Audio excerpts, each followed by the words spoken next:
ملي كتعاود لشي واحد مشاكلك الشخصيه واسرارك غادي تكتشف مع الوقت انهم كاينين شي ناس عاودتي ليهم اسرارك ومشاكلك وكيعاقبوك بهم وكيأذيوك بهم بحال اللي عنده شي سلاح خاوي وانت كتعمرولو بالقرطاس وكيضربك به. وهذيك اكبر شمته كتوقع لك هي ملي كيعايرك بنادم بداك الشي اللي ضارك وعاودتيه ليه شي نهار. على هذا الشيء كنقول لك دير راسك تالف، حيت الا عرفوك فين غادي عمرك غادي توصل وعمرك غادي تطفروا.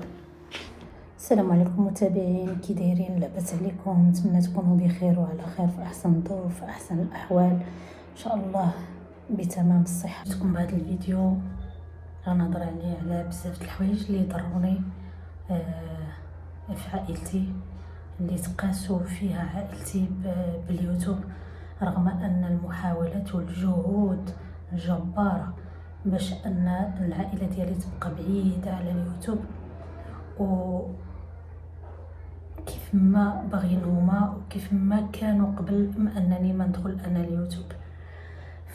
لكن مع مرور الوقت ورغم ان هذه المجهودات تدارت ورغم ان هذه المحاولات تدارت الا انهم كيتاثروا بزاف. هذا المشي اللي مشيت للحسيمه اكتشفت بان ظروفي تبدلات لدرجه انني حسيت واحد الانسانه مختلفه عليهم بزاف. ما عرفتش علاش ظروفي اللي تبدلات وحياتي اللي تبدلات وطريقه تفكيري وطريقه هضرتي طريقه مشيتي كلشي تبدل فيا. كأني ما بقيتش كنتمي لذاك العالم، كأني أكيد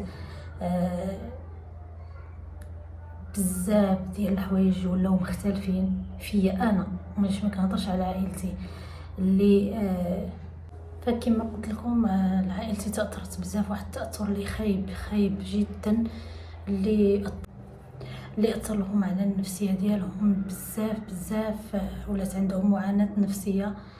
واخا ما كيشكيوش واخا ما كيبينوليش، ولكن اكتشفت الامر خصوصا الوالدين ديالي وخصوصا الام ديالي اللي ولات كتعاني نفسيا. فكل ما كنحط شي فيديو كتجري كتفرج فيه وهي مخلوعه، ومهم كتفرج بزاف في اليوتيوب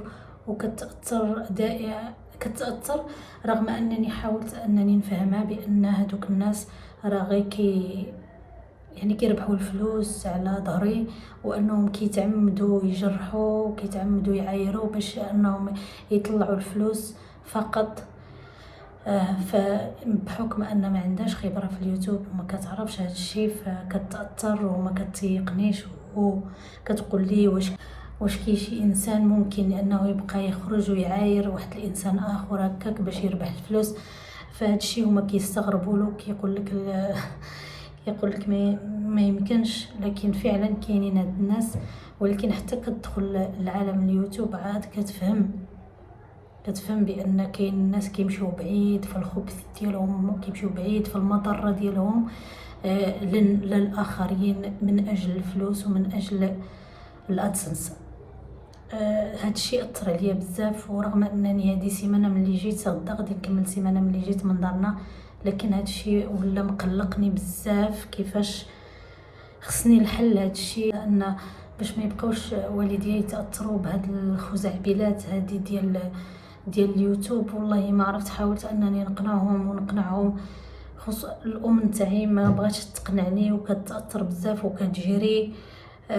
فإذا كانت الفيديو فيه شي حاجه حزينه ديالي ولا كتلقاها كتبقى كيعاود لي خويا كتبقى النهار كامل هي مكتئبه والنهار كامل تقدر تبكي كاع ولا. فهاد الشيء كيأثر لها على الصحه ديالها، وفعلا انني مني شتها الصحه ديالها مأثره بزاف خصوصا نفسيا. كتقول لي كنخاف عليك بنتي بزاف. ما كنتش باغيه نبكي، ولكن هذا الموضوع مأزمني بزاف والله الا مأزمني، ما عرفتش شنو الحل، والله ما عرفت شنو الحل اللي نقدر نديرو معاها، بحيث انني ما بغيتهاش تبقى تاثر في هذا الشيء. ما كرهتش لدرجه ان خويا قال لي انه ملي غادي يرجع يقدر يقطع الويفي باش ما تبقاش تفرج، لان صافي صح ظهورت بواحد الطريقه صعيبه بزاف بسبب ديالي وبسبب هادشي اللي كنعانيه في اليوتيوب. كان كيصحاب لي انني كنعاني في صمت بوحدي، لكن حتى الام ديالي كتعاني بزاف، كتعاني بسببي. ما عرفتش شنو غادي ندير، عييت ما نقولها ما تفرجيش، ولكن ما كتقدرش. كنلاحظها في الدار غير كنحط الفيديو كنلقاها مشات كتجري باش تفرج. المشكله ماشي كتفرج فيا انا فقط، كدور على القنوات كاملين كتفرج فيهم، وداك الشيء راه كيأزم. انا راه ملي كنت كنتفرج راه كنت غنحمق، لذلك انني قررت ما نتفرج حتى في واحد، لا اللي ضدنا لا اللي معانا، لا.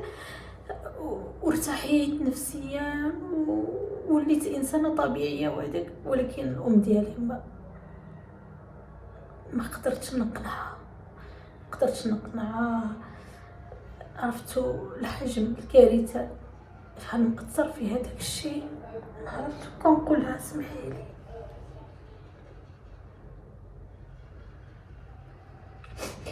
كنقولها ماما سمحي لي، كنت كنتمنى ان زواجي يكون عادي،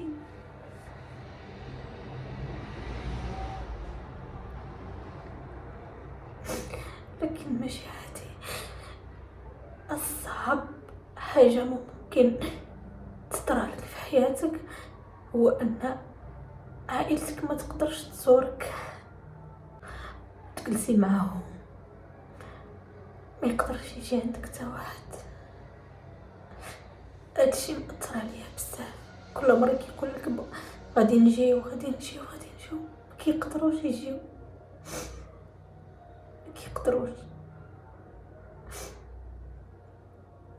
وديك المرة وصلني خويا يعني بواحد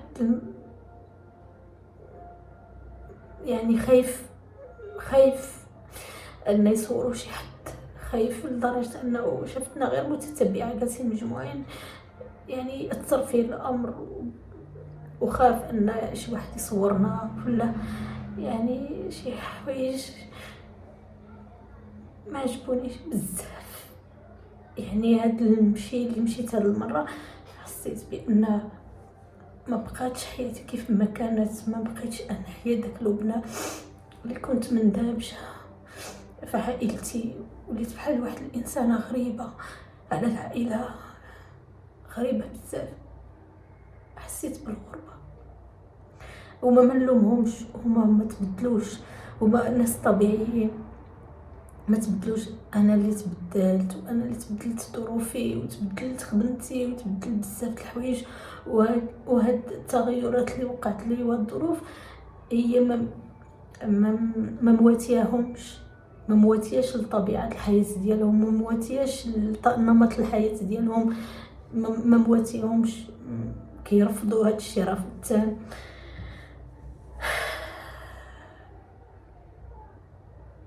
هادشي كيأثر فيا بزاف. انا كيفاش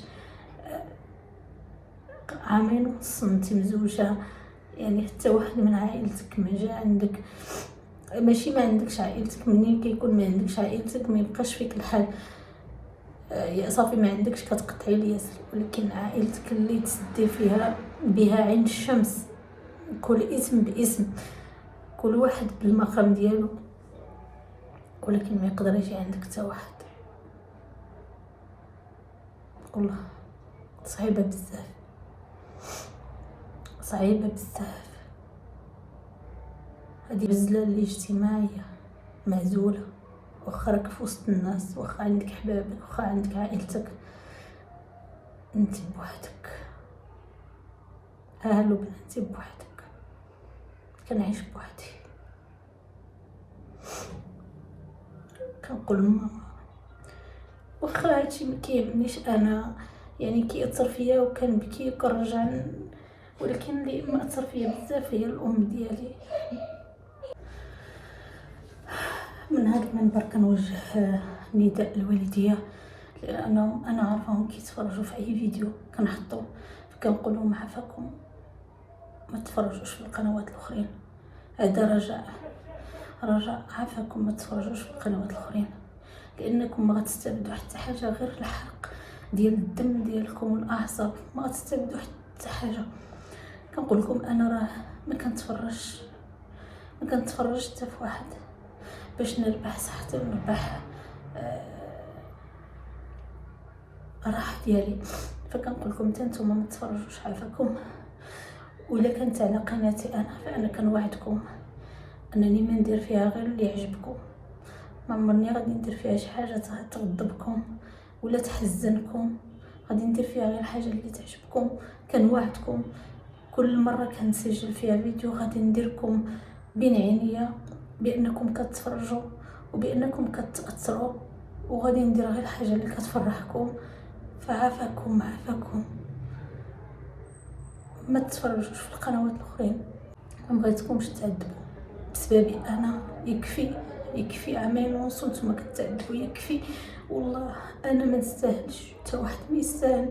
صحتكم هي اللي تستاهل، الصحه ديالكم هي اللي تستاهل، والله ما يستاهل. انا براسي ما نستاهلش. علاش؟ حيت انا اللي اختاريت بيدي، وهادشي اللي كيدوز عليا سواء كان زوين او خايب ما كيهمش. المهم انني انا كنجني النتيجه ديال الاختيار ديالو، كنعيش الحياه اللي اختاريتها انا. كانوا عندي الاختيارات في يدي وانا اختاريت فانا كنواجه مصيري. ولكن نتوما ما عندكم حتى ذنب في هذا الشيء، ما عندكم حتى ذنب في هذا الشيء. كنتمنى انكم ما تفرجوش في القنوات الاخرين، كنتمنى ما تستافدوا حتى حاجه. وقناتي انا غادي ندير فيها غير الحاجه اللي تفرحكم وغير الحاجه اللي تساعد باش نرتاح. راني معذبه من جهتكم بزاف، وكنبقى الليل كامل كنفكر شنو هو الحل اللي غادي ندير. اقسم بالله لو كان عندي شي خدمه اخرى، السبب الوحيد اللي خليني انني نختفي من اليوتيوب هو والديا، من اجل ان والديا يرتاحوا. ولكن ما عنديش مدخول اخر اللي ناكل منه للاسف الشديد، ما عنديش. فكنقول لكم عافاكم ما تفرجوش، راه والله ما تستافدوا شي حاجه. ما تفرجوش في القنوات الاخرى، والله ما غتستافدوا. كنوجه النداء للوالديه انا، كنتمنى ان الام تاعي تسمع الهضره ديالي، لانني عييت ما نقنعها في الخاص والو، داكشي لا اراديا.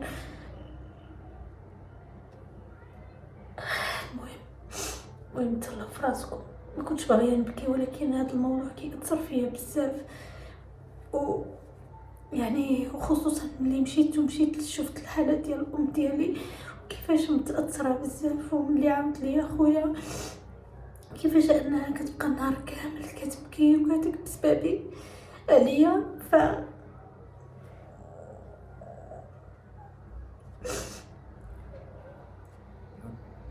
عرفت شنو غادي ندير ولا ما عرفت شنو غادي ندير. غادي نحاول ان فيديوهاتي جايين يكونوا مزيانين وفيهم طاقه ايجابيه من اجل الوالديه، وكل فيديو غادي نديرو غادي يكون اهداء لهم، غادي ندير بين عينيا بانهم كيتفرجوا، ندير فيها حاجات زوينين باش يرتاحوا شويه. يا وليدي ما تفرجوش في القنوات الاخرين، لان كيبخوا غير السم وكيخرج من فمهم غير السم، ما غادي تستافدوا حتى حاجه. هادشي اللي كاين. بسلام عليكم.